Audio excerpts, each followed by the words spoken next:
વિલોપન પ્રક્રિયા એટલે કે આલ્કાઇલ હેલાઇડમાંથી આલ્કીન માટે આલ્કાઇલ હેલાઇડમાં હેલોજનની પ્રતિક્રિયાત્મકતાનો ક્રમ કયો છે?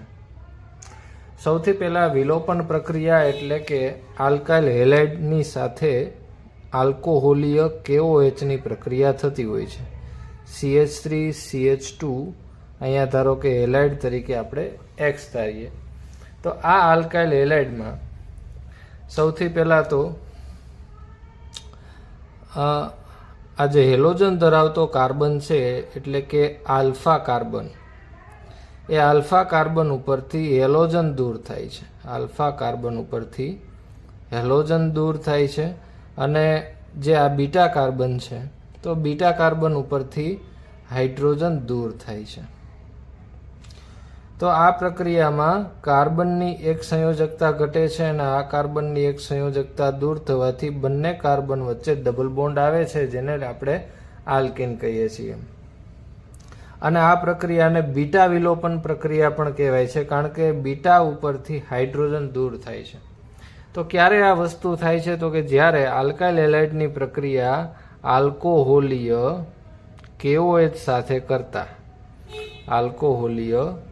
સાથે કરતા આ KOH માંનો OH છે એ એસિડિક પ્રોટોનને પોતાની તરફ આકર્ષે છે, એટલે કે બીટા ઉપરનો જે હાઇડ્રોજન છે એને પોતાની તરફ આકર્ષે છે અને H2O એ દૂર થાય છે. ત્યાર પછી હેલોજન છે, હેલોજન અને K સાથે પ્રક્રિયા થઈ KX બનાવે છે અને આપણને નિપજ તરીકે આલ્કીન મળે છે, CH2 ડબલ બોન્ડ CH2.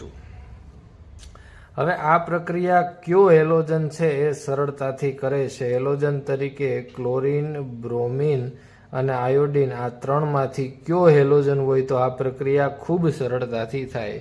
તો દેખીતી વસ્તુ છે કે આ પ્રક્રિયા છે એની અંદર કાર્બન અને હેલોજન વચ્ચેનો જે બોન્ડ છે એ બ્રેક થાય છે.